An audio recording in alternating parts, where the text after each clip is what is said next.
Good evening. Previous video में हमने जाना था कि किस तरीके से जो स्टूडेंट्स एवरेज है उनको कैसे और बेहतर बनाया जाए। उस टॉपिक के ऊपर हमने टिप्स एंड ट्रिक्स दिए थे। अब हम लोग जानेंगे कि किस तरीके से जो टॉपर्स है वो अपने लाइन में कंसिस्टेंट बने रहे। मतलब जिस तरीके से वो लोग अच्छे मार्क्स ला रहे थे या थोड़ा सा डगमगा जा रहा था, उसको कैसे और बेहतर बनाया जाए। ओके। और अगर आपको प्रीवियस वीडियोस को भी जानना है, देखना है, तो आप अपने चैनल में जाइए, वहाँ पे मेंशन है जितने सारे वीडियोस हैं आप देख लीजिएगा। प्रीवियस वीडियोस के एक दो लिंक या एक ही लिंक मैं डिस्क्रिप्शन में मेंशन कर दूँगी। टॉपर्स के ऊपर टिप्स एंड ट्रिक्स बोलने से पहले फर्स्ट मैं ये एक पॉइंट बता देना चाहती हूँ कि कुछ इंपॉर्टेंट पॉइंट है जो आपको दिमाग में रखना पड़ेगा। ओके, फर्स्ट है डोंट क्रॉस द लिमिट। ये कुछ इंपॉर्टेंट पॉइंट है, ये टिप्स एंड ट्रिक्स नहीं है, ये कुछ इंपॉर्टेंट पॉइंट है जो जानना बहुत ज़रूरी है। Don't cross the limit. Okay, ये फर्स्ट क्यों बताया जाता है कि don't cross the limit? Maximum तौर पे क्या होता है कि हम लोग जब कुछ चीज़ को पढ़ते हैं, जानते हैं, उस टाइम पे हम लोग इतना ज़्यादा फोकस्ड हो जाते हैं उस चीज़ के ऊपर कि हम लोग ये जानने की कोशिश ही नहीं करते कि हम लोग ओवर डू तो नहीं कर रहे। एक ही टॉपिक को बार बार पढ़े जा रहे हैं ये सोच के कि इस टॉपिक में अगर क्वेश्चन आएगा हम तो टॉप करेंगे। एक ही टॉपिक को लिमिट तक आपको पढ़ना है, ओवर नहीं करना है किसी भी चीज़ को कि बार बार पढ़ेंगे। शायद हमने किसी को बोला था कि इस टॉपिक के ऊपर क्वेश्चंस आते ही है और मैंने क्या किया, उसी टॉपिक को मैंने बार बार पढ़ता चला, बार बार कंटिन्यूअसली। इससे क्या हो गया भाई, मेरा ही तकलीफ हो गया इसमें। इतना पढ़ लिया, एग्जाम में देखा कि आया तो आया बस 3 मार्क्स का। अब छोड़ो भाई, मार्क्स तो उसमें मैंडेटरी है, लेकिन ये तो भी जानना है कि मैंने एक ही टॉपिक के पीछे 2-3 घंटा गवा दिया, जबकि पाँचों के पाँचों और भी टॉपिक्स है जिसको मैंने हाथ तक भी नहीं लगाया अच्छे से। तो इसमें तो लो आपका क्या हो गया, लॉस हो गया। ठीक है, तो इसलिए मैं यहाँ पे बोल रही हूँ कि डोंट क्रॉस द लिमिट। ये कुछ पॉइंट्स है, बस इंपॉर्टेंट पॉइंट्स है, ये जानने की क्यों ज़रूरत है, क्योंकि जो लोग टॉपर्स होते हैं उनमें कुछ ऐसा प्रॉब्लम हो जाता है जिसके वजह से वो लोग वो टॉप नहीं कर पाते अच्छे से। टॉप तो कर लिए 1 साल, 2 साल, 3 साल, 4th ईयर में देखा जा रहा है कि वही टॉप पर अभी एवरेज में आ गए, वही एवरेज फिर आगे सोलो स्टूडेंट तक। तो इसीलिए कुछ पॉइंट्स याद रखिएगा। सेकेंड है ओवर कॉन्फिडेंस। बाप रे, टॉपर्स के ये कुछ है, मैंने खुद भी देखे हैं अपने दोस्तों में कि एक बार अच्छा मार्क्स ला लिए तो मतलब इतना अहंकार कि मेरे से कोई बढ़कर नहीं है। हम 1 घंटा पढ़ लेंगे, 40 मिनट पढ़ लेंगे तो बस मेरे लिए उतना ही काफ़ी है। ये नहीं होना चाहिए। अगर एक बार भी ये आ गया तो आप हो सकता है 2 to 3 ईयर्स तक बहुत अच्छा मतलब कर लोगे।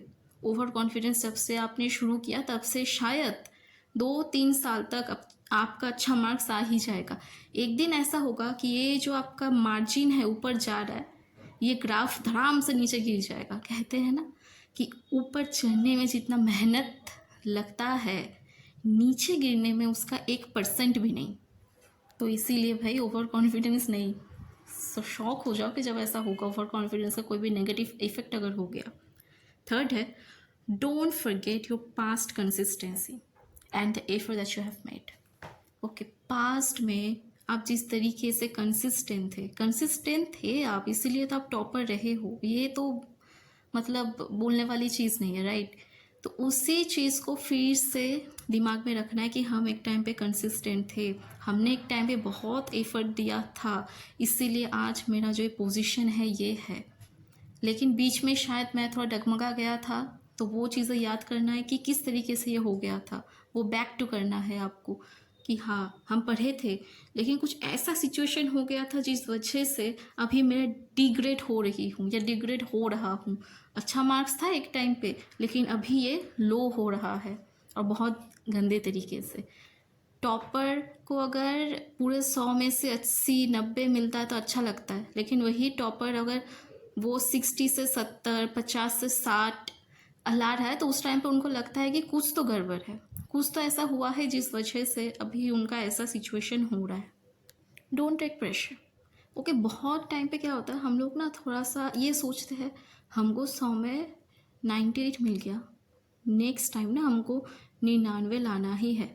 तो वो हमारे दिमाग में बैठ जाता है कि 99 लाना है, 99 लाना है, 99 लाना है, उसको तो टॉप करना है। क्यों आपने जो 100 में 98 आपको मिला है उसमें आप सेटिस्फाई क्यों नहीं हो रहे? 100 में से 98 या 90 के एवब इवन 80 के एफएफ भी अगर आपको मिल रहा है तो इसमें कोई शर्म वाली बात नहीं है।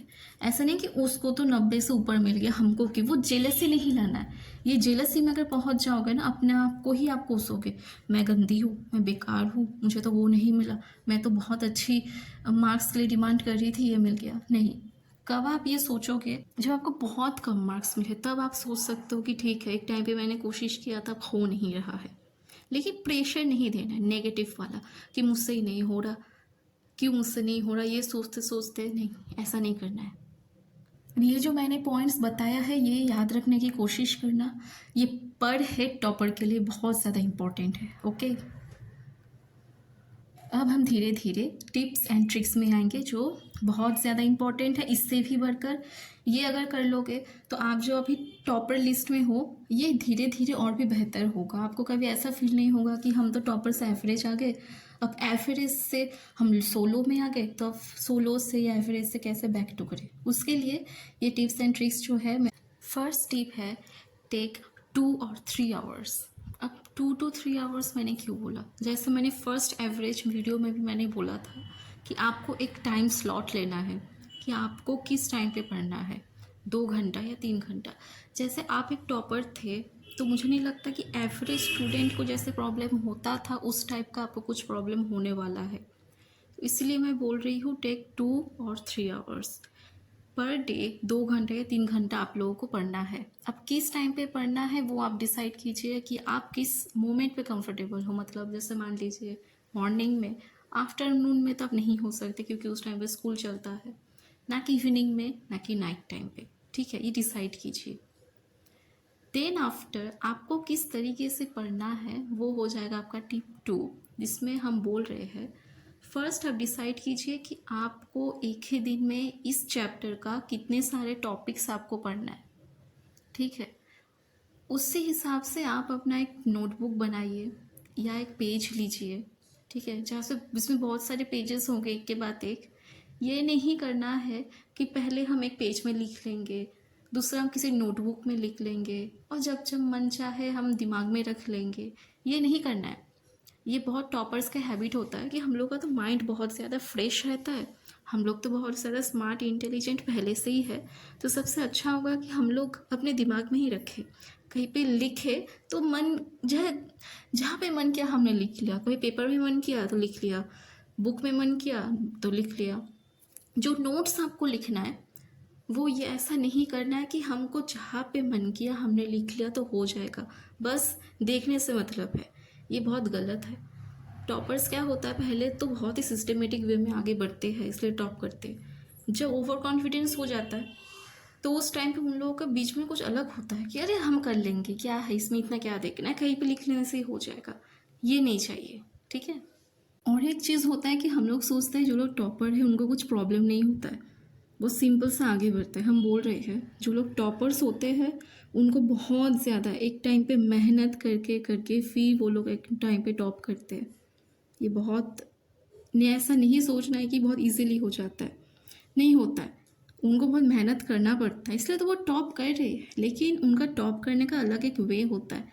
ऐसा नहीं कि बहुत गधों की तरह मेहनत करेंगे, नहीं। 2 तरह के टॉपर्स होते हैं, एक तो बहुत मेहनत करके रिजल्ट आते हैं और एक होता है जो स्मार्ट वे में काम करते हैं, स्मार्ट वे में पढ़ते हैं और स्मार्ट वे में रिजल्ट्स लाते हैं। वही वाला भी किस तरीके से आपको स्मार्ट वे में करना है वो आपका थर्ड टिप हो जाएगा। ओके, थर्ड टिप है कि पहले आपको ये सोचना है कि आप किस में आपको लिखना है। आपने चूज़ कर लिया, सेकेंड टिप में जैसा था, आपने एक जगह को लिया कि हमको डायरी में लिखना है। कैसे लिखिएगा, फर्स्ट जो चैप्टर है या जो चैप्टर आपको पढ़ना है उसी तौर पे मैं बोल रही हूँ।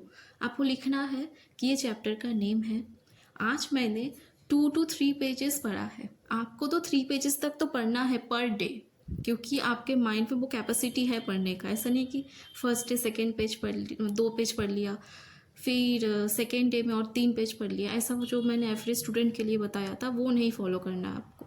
ठीक है, तो पर डे आपको 2 to 3 पेज करके पढ़ना पड़ेगा। 3 पेज तो मस्ट है। ठीक है, आपने पढ़ लिया, चैप्टर का नाम लिखा, अब उसी चैप्टर में से जितने सारे आपको इम्पोर्टेंट पॉइंट्स लग रहे हैं, अगर आपको डाउट होता है कि हमको तो मालूम ही नहीं चलता यार इंपॉर्टेंट पॉइंट्स क्या है, तो टेक हेल्प फ्रॉम गाइड और take help from your seniors और take help from your friends जिनको भी आपके जैसे ही मार्क्स आते थे।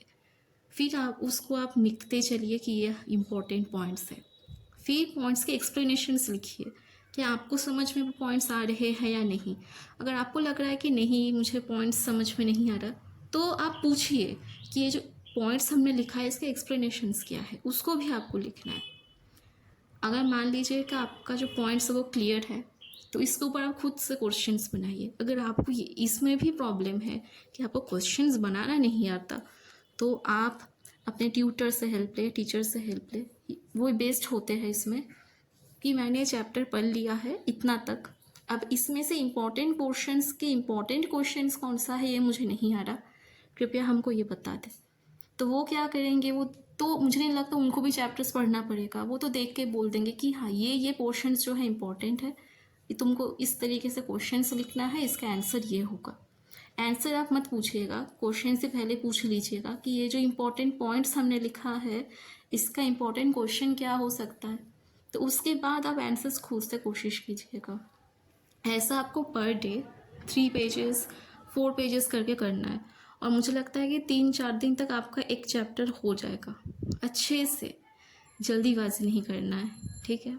आप इसी को फिर से सुनिएगा, बार बार करके इस वीडियो को सुनिए, तो आपको समझ में आ जाएगा कि करना क्या है। Okay, take care. वीडियो को देखिएगा, समझने की कोशिश कीजिएगा, लाइक कीजिएगा, कमेंट कीजिएगा और सब्सक्राइब करना मत भूलना। Okay, good night.